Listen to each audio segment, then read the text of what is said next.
Let's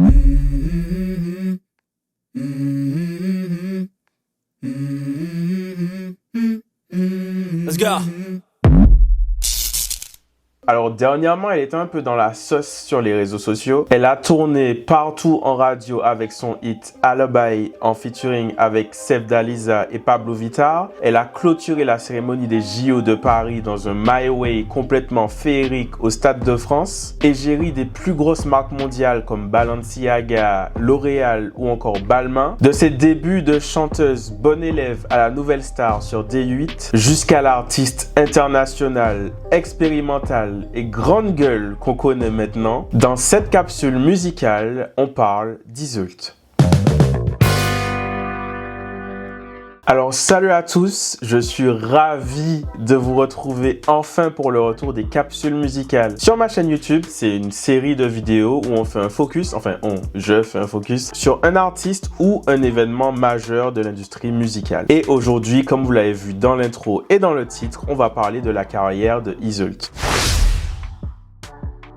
Alors, Iseult Onguenet, de son vrai nom, est née en France en 1994 dans l'Aisne. Elle est d'origine camerounaise et a grandi dans une famille où la musique occupait une place importante, bercée entre la musique traditionnelle africaine et la variété française. Donc, Iseult se passionne pour le chant et en 2013, elle participe à la version du groupe Canal+ sur D8 de la Nouvelle Star. Plus quoi dire, tu oublieras.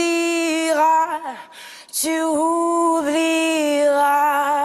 Alors, dès son audition, son talent va se faire remarquer, notamment par André Manoukian et Morane, à ce moment-là dans le jury, qui vont la qualifier de perle rare. Tout au long de la saison, elle va interpréter plusieurs classiques de la variété française et internationale, et les gens vont pouvoir se rendre compte de son talent. Je me souviens que personnellement, j'avais pas suivi cette saison sur D8, mais je me branchais systématiquement en replay pour regarder ses prestations à elle, et je me souviens d'une prestation de Lettre à France de Michel Polnareff où j'étais complètement subjugué par sa performance.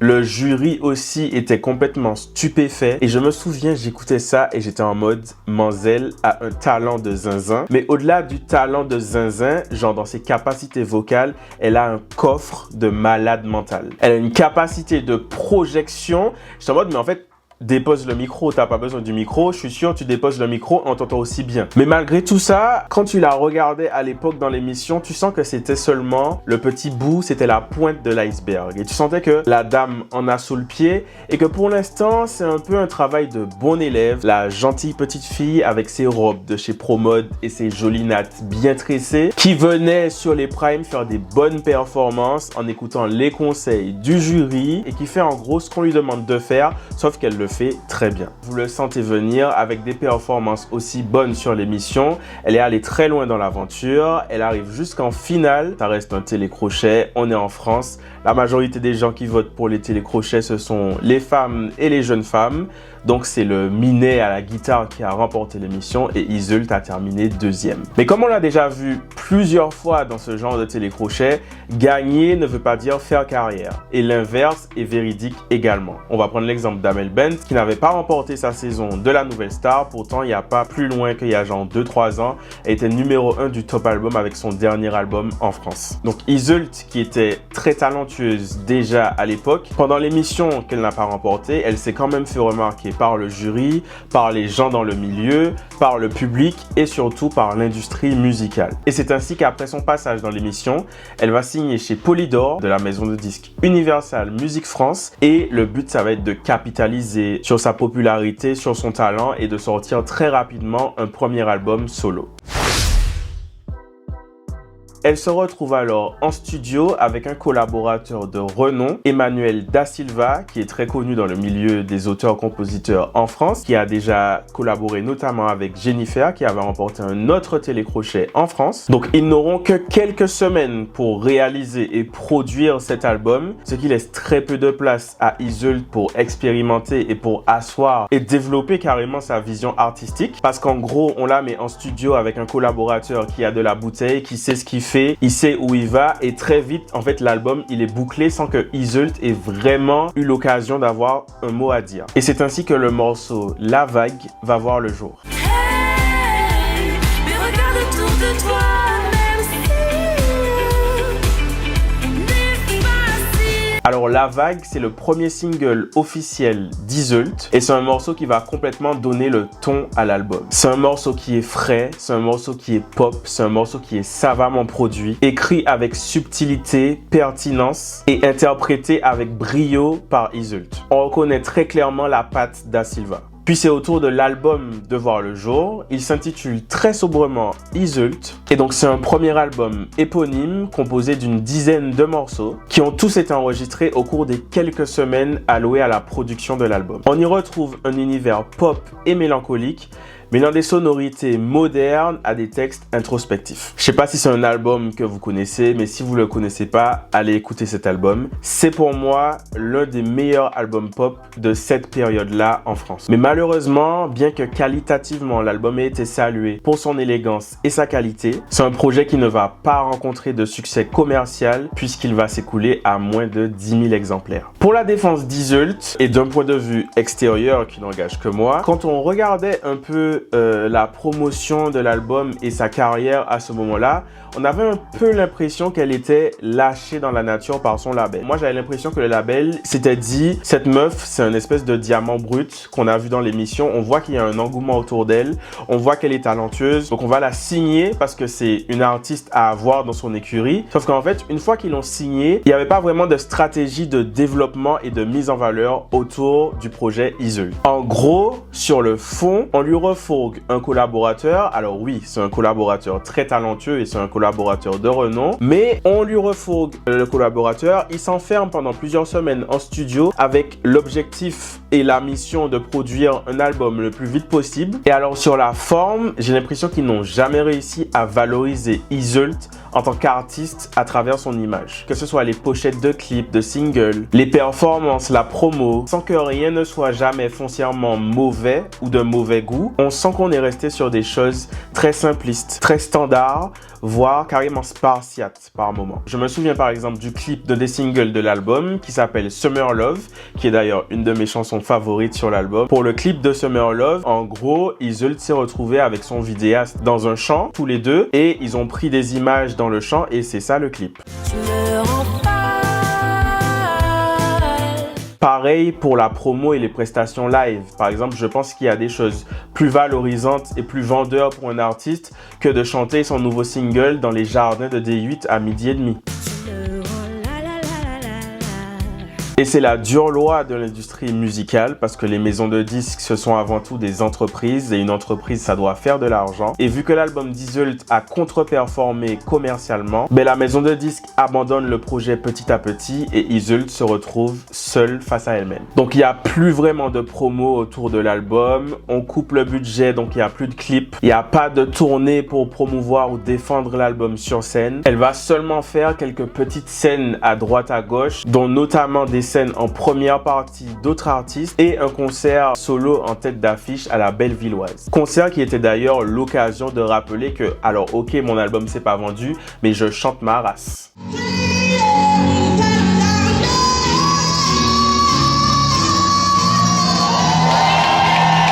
Vous voyez quand je vous dis qu'elle a un coffre de zinzin. Finalement, c'est la rupture entre la maison de disques et Iseult. Les deux parties vont décider de mettre un terme à leur collaboration et va alors débuter une longue période de remise en question, de réflexion, d'introspection pour Iseult.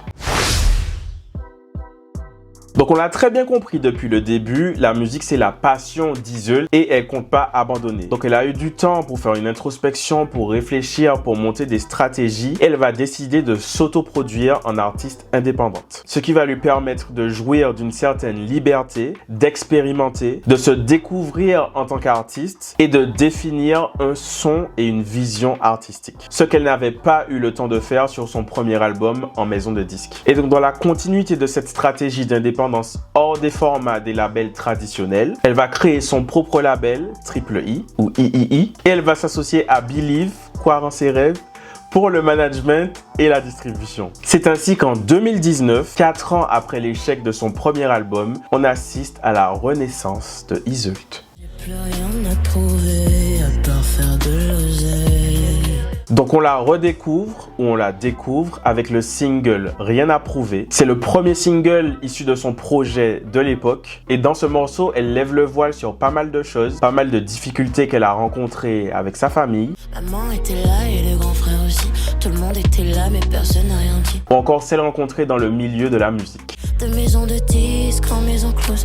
Toujours les mêmes parties de fesses. D'ailleurs, à partir de cette renaissance, Iseult va complètement se désassocier de la première partie de sa carrière. Le premier album et tout ce qui s'est passé en maison de disques, les singles, les clips, etc. C'est quelque chose qu'elle va vraiment rejeter et renier. Alors, comme raison de ce rejet de sa part, elle va citer avant tout un manque de liberté créative dans la direction artistique de ce projet, un manque de temps pour la création et la production de l'album et aussi un souci d'entente avec certains ex-collaborateurs durant cette période-là. D'ailleurs, à l'heure actuelle, elle ne chante ou ne mentionne plus aucune chanson de cet album, à part peut-être la magnifique ballade intitulée Blanche. Je ne sais pas si j'aimerais que tu restes. Moi je t'écris sans cesse. Donc on l'a vu, elle se dirige vraiment à contre-courant de ce qui a été fait sur le début de sa carrière et elle va diriger la suite des choses en ses propres termes. Donc on oublie les schémas traditionnels des maisons de disques, à savoir single, album, tournée, réédition, single, album, tournée, réédition. L'industrie a changé, les modes de consommation de la musique ont changé et Iseult va s'adapter à ça. Le public écoute, consomme la musique différemment. C'est l'avènement du digital, les gens écoutent la musique en streaming. Les auditeurs sont curieux et assoiffés et elle va tirer ça à son avantage. Donc au lieu de sortir un seul album tous les 2, 3, 4 ans, elle va sortir des EP. Ce sont des formats de compilation plus courts qui comprennent généralement entre 3 à 6, 7 morceaux, contrairement aux albums qui eux comptent généralement une grosse dizaine de morceaux. Donc elle va sortir des EP au lieu de sortir un album et elle va rapprocher les sorties. Donc au lieu de sortir un album tous les 2, 3, 4 ans, elle va sortir 3 EP sur une période compressée de moins de 2 ans. Les 2 premiers EP s'intitulent respectivement Noir et Rouge. Ils vont sortir en 2019 et le 3e EP, Brut, va sortir en 2020. À côté de ça, elle multiplie les collaborations, que ce soit en coulisses, en écrivant des morceaux pour d'autres artistes ou tout simplement sur le devant de la scène en featuring avec DC's, Eddie De Preto ou Joker. Pose sur mon épaule tes larmes s'il te plaît. Donc comme on l'a vu, elle a sorti 3 EP en l'espace de moins de 2 ans. Et après les années de galère qu'elle a connues, c'est enfin le début de la reconnaissance. Son travail acharné et sa stratégie a porté ses fruits. Elle rencontre un nouveau public qui la découvre sous sa forme 2.0, si je puis dire. Et elle embarque totalement ce public avec elle. Qui l'aurait cru ? Qui l'aurait cru ? La bonne élève gentille de la nouvelle star a laissé place à une artiste affirmée. Et cette artiste se permet de rectifier le tir de tout ce qui était un peu raté sur le début de sa carrière. Vous vous souvenez des clips simplistes à bas budget sur le début de sa carrière ? Eh bien, ils vont laisser place à des œuvres visuelles qui sont poétiques, qui sont fortes et qui sont frappantes.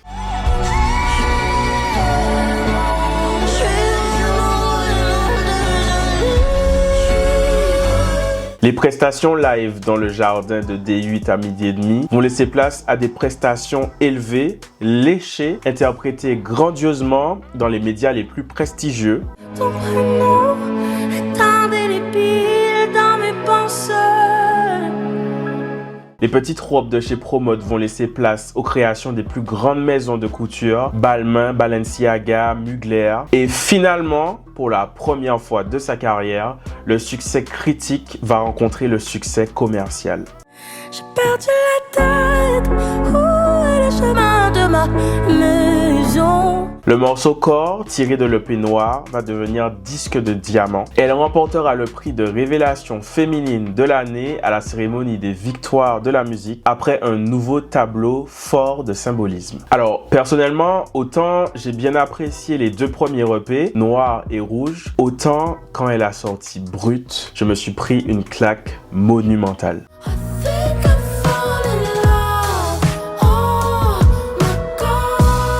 Alors Brut, c'est l'EP dont est issu le morceau Indélébile qui est disque d'or. Et je me souviens à la première écoute avoir été scotché parce que j'étais en mode, je savais pas que les artistes français pouvaient faire ça. Je savais pas qu'il y avait un artiste français qui était capable de sortir un projet pareil. Et c'est pas que c'était tellement mieux ou tellement moins bien que ce que les artistes sont capables de faire en France, c'était que c'était des influences, c'était une approche qui pour moi était complètement inédite en France. C'est un projet qui est tellement intelligent musicalement, il y a tellement de nappes, il y a tellement d'influences. T'écoutes ça et t'es vraiment absorbé dans la musique. T'as l'impression de te balader entre du Tame Impala, du James Blake, mais avec la fougue de genre Rihanna. Et tout ça en restant 100% Iseult. Les pupilles c'était la Tom Honey. I'm talking on my daddy. Son cœur ensemble, lui, moi c'est trop de folie. Jambonnier une Clyde. Ça reste à ce jour mon projet favori d'elle dans sa discographie et c'est un EP que j'écoute encore très fréquemment. Et du coup, suite à la parution de ce troisième EP et en pleine conscience du succès critique et du succès commercial, Iseult embarque enfin pour sa toute première tournée solo. Elle va sillonner la France de partout, tantôt en full band, tantôt en concert acoustique juste avec un pianiste et les salles seront remplies et pleines à chaque fois. Lors de cette tournée, je l'ai vu avec une pote, c'était à Colombes en région parisienne et je m'étais pris une claque. En plus, c'était une période de ma vie où je me sentais pas trop bien, j'avais carrément la flemme d'aller au concert et Dieu merci, je suis allé. En fait, t'arrives dans cette salle, le concert débute, il y a juste le pianiste qui est sur scène et Iseult arrive dans une espèce de robe drapée, voilée, blanche. Elle est pieds nus comme si c'était un concert de Eugène Mona. Elle prend le micro, elle commence à chanter 2 chansons non-stop. Ton parfum est ton cœur, ton est indélébile dans mes pensées. Elle enchaîne ces 2 chansons et là tu es en mode ah oui ok, donc vraiment la dame chante sa race. Quand elle a fini de chanter ces 2 chansons, il y avait une standing ovation qui a duré pendant plusieurs minutes. Vraiment un moment hors du temps.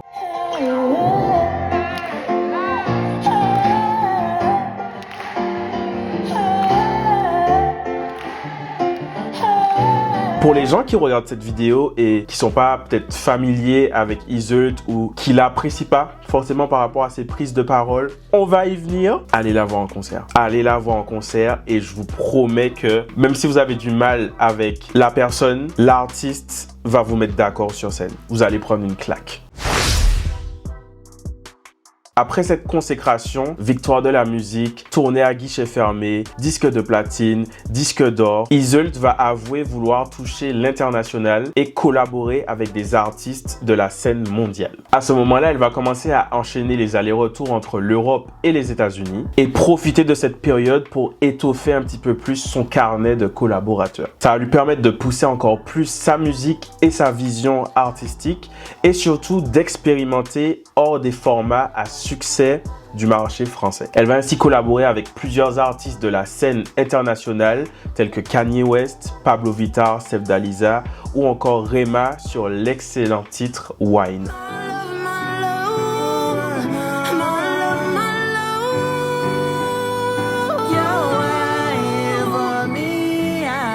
Mais le problème, c'est qu'en France, l'émancipation, on n'aime pas trop ça. En France, on aime bien ranger des artistes dans des cases et on aime bien que les artistes restent dans leurs cases. Comme ça, quand on a envie d'écouter ce que cet artiste fait, on va dans sa case et on sait qu'il va nous donner ce qu'on attend de lui. Et c'est quelque chose qui est encore plus vrai avec les artistes féminines francophones. Vous inquiétez même pas, il y a une vidéo sur Shaim qui arrive très bientôt. Du coup, Iseult, qui a conquis le public avec des grandes ballades mélancoliques telles que Corps, Indélébile ou encore Bad Boy, ce qui est attendu d'elle, en toute logique, c'est qu'elle continue dans ce sens. Parce que meuf, tu fais des ballades mélancoliques qu'on adore, continue à nous donner des ballades mélancoliques qu'on adore. Sauf que la Iseult, à ce moment-là, ce n'est plus la bonne élève de la nouvelle star qui fait ce qu'on attend pour faire plaisir aux gens. C'est une artiste qui depuis s'est affirmée et s'est accomplie et elle décide de pousser encore plus loin le curseur de l'expérimentation. Et c'est comme ça qu'en 2024, l'année dernière, elle revient avec un nouvel album intitulé Mental. Alors, tout comme la série de 3 EP qu'elle a sorti, au moment où l'album Mental va sortir, il ne ressemble pas vraiment à ce que Iseult nous a déjà sorti. Elle se présente cette fois un peu en emo girl, gothique, un peu torturée, très sombre. Le son de l'album est résolument expérimental.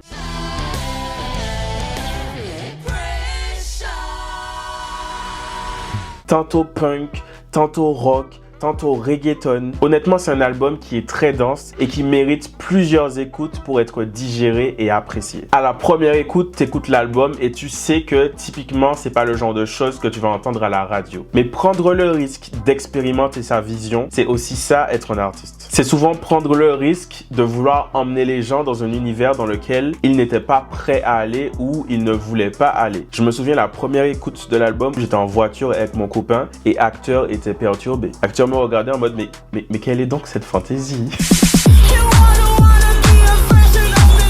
Et donc, le marché français qui, comme je l'ai dit plus haut, est un peu frileux avec ce changement de case, ce genre de prise de liberté, il va complètement bouder ce projet à sa sortie et forcément, commercialement, l'album Mental va connaître un démarrage confidentiel dans les charts. Contrairement à son tout premier album qui n'avait pas fonctionné, on peut dire à cause du manque d'investissement, du manque d'identité et du manque de promo qualitative autour du projet, cette fois-ci, on peut pas du tout associer ça à l'échec de l'album. Niveau investissement et identité, c'est un album qui est imprégné Iseult à 100%. On sent que vraiment elle a versé d'elle-même à l'intérieur du projet, que ce soit musicalement, dans le fond ou dans la forme, sur tout ce qui est clip, identité visuelle, imagerie. Pareil pour la promo du projet, on peut pas faire de reproches sur la promo de l'album. C'est très qualitatif une nouvelle fois. Elle est invitée dans les médias les plus prestigieux. Elle va performer chez Jimmy Fallon. À l'international, elle aura droit à son Vivo Studio. Et en France, elle défendra son album à The Voice, à C'est à vous ou encore à Taratata.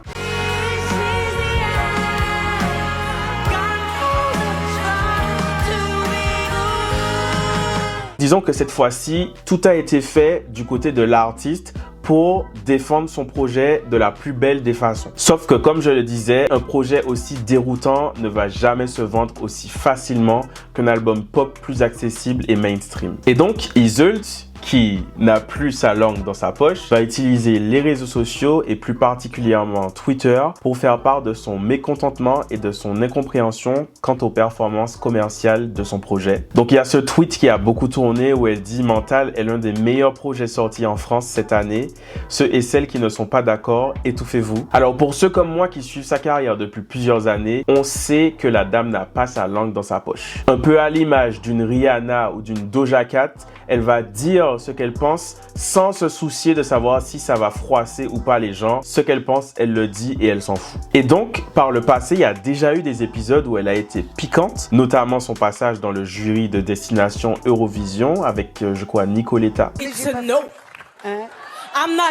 Mais cette fois-ci, c'est la première fois où j'ai vu une sauce autour d'Iseult prendre autant d'ampleur. C'est-à-dire que jusque-là, il y a des gens qui calculaient pas Iseult, qui se sont mis à se joindre au débat. Beaucoup de personnes disent qu'elle va trop loin, que ok, elle est talentueuse, mais que s'adresser à son public de cette façon, pas la meilleure façon de vendre un projet qui ne se vend pas. Et du coup, moi, ce que j'en pense, c'est que en fait, elle s'amuse de tout ça. Alors, si on me demande si elle est déçue par les performances commerciales de son album, bien sûr que oui. Je pense que tu es artiste, tu t'investis autant dans un projet et le retour commercial est mauvais, bien sûr que ça te touche. Par définition, un artiste qui se livre dans son art, il est susceptible. Donc quand les gens critiquent ce que tu fais ou ne s'y intéressent pas, ça te touche. Donc est-ce que je pense que ça touche Iseult et performance commerciale de l'album?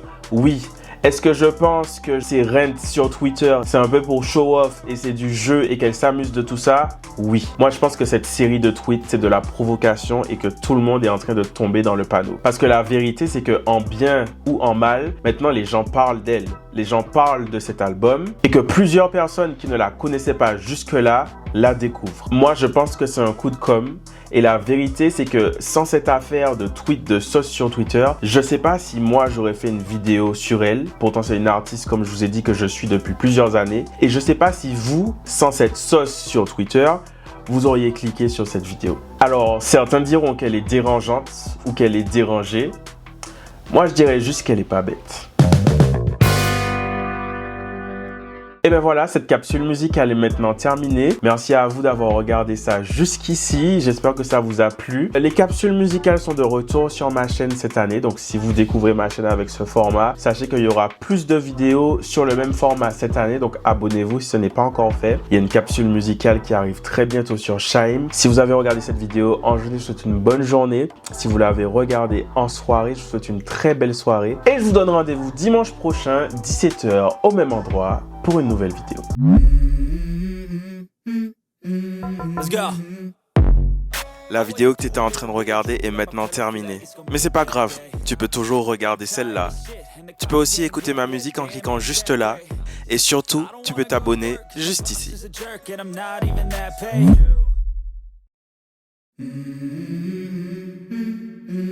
Let's go.